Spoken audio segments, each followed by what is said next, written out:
Hi there.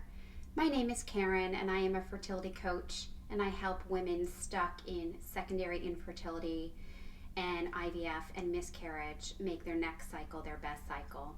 But the reason that I do what I do is because of my own journey that took 8 years to get through.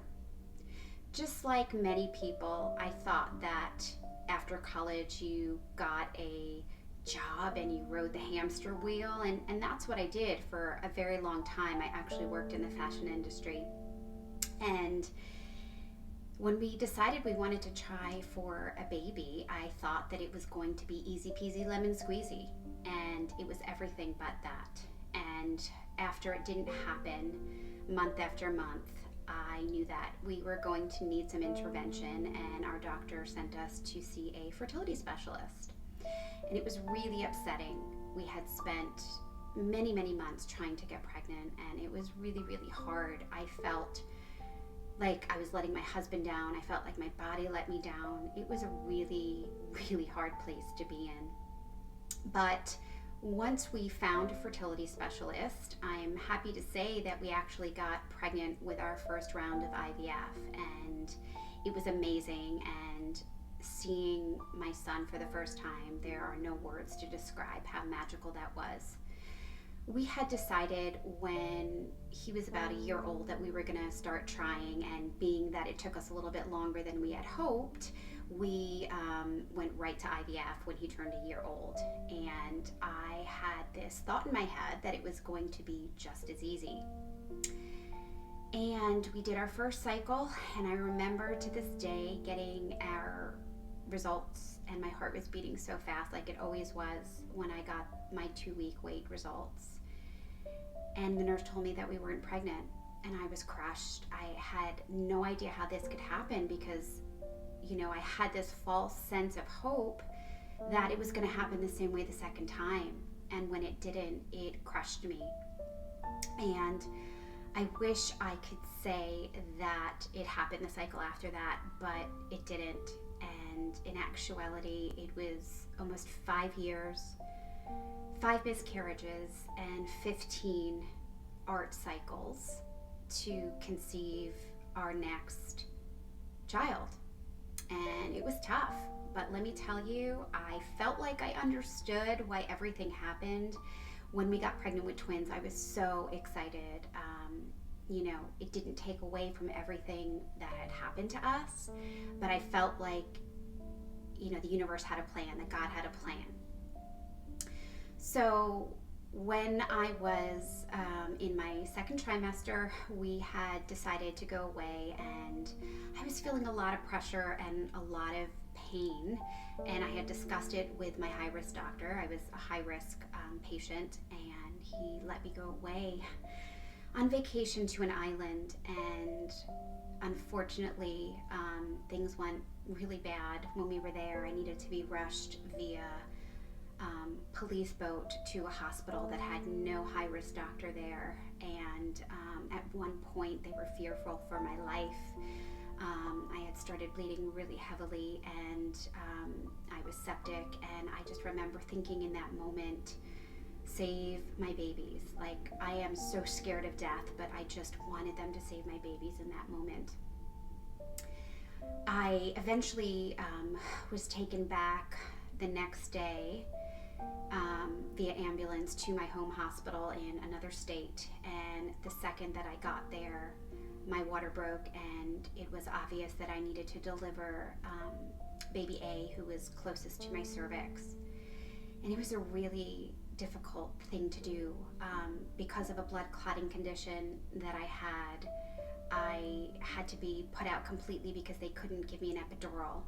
The risk was too high. So I remember just a rush and being anxious and not knowing the sex of my babies. I never found out the sex of any of my babies, and I just remember just, wanting to know in that moment, and my doctor, of course, because it was a rush, didn't know. Next thing I remember waking up, and I didn't want to make a peep because I didn't want to know what happened. I didn't want to know what happened. It was really, really hard. And the nurse came over and she told me that I was still pregnant with one of my babies, and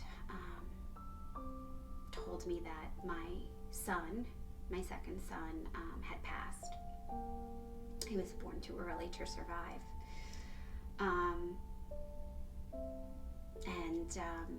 That was really difficult. I spent the next 4 weeks in the hospital, not knowing what was going to happen every day, being high risk and not knowing if the other child inside of me, which I didn't also know the sex, was going to live, or what was going to happen. I just prayed. I prayed and prayed and prayed and sat in that anger of frustration for what had happened. And about 4 weeks in, my water started to trickle. It started to leave, and I was brought back into the L&D.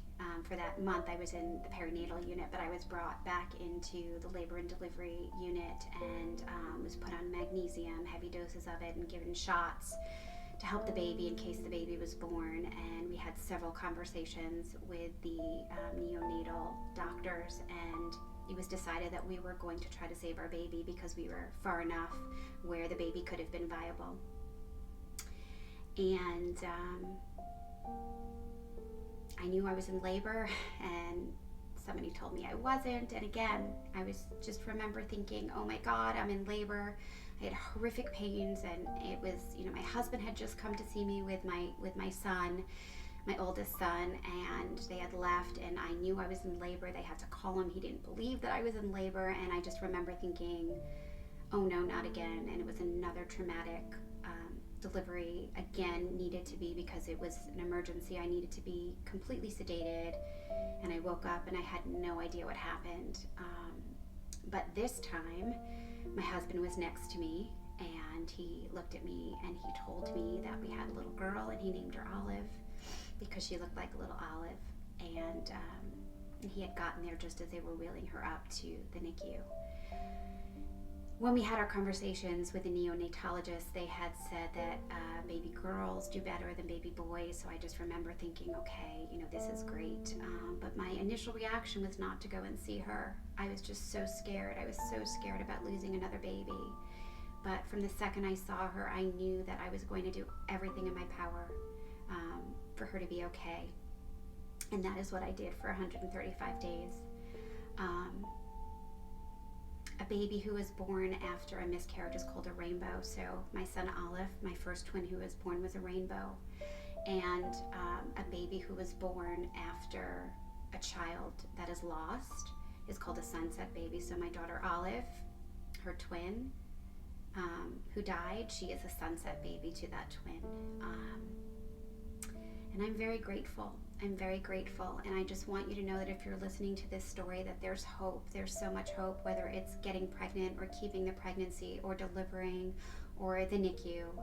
And if I can ever be of any assistance, please reach out. I hope my story gives you hope and inspires you and helps you understand that you can do anything and that there always is hope.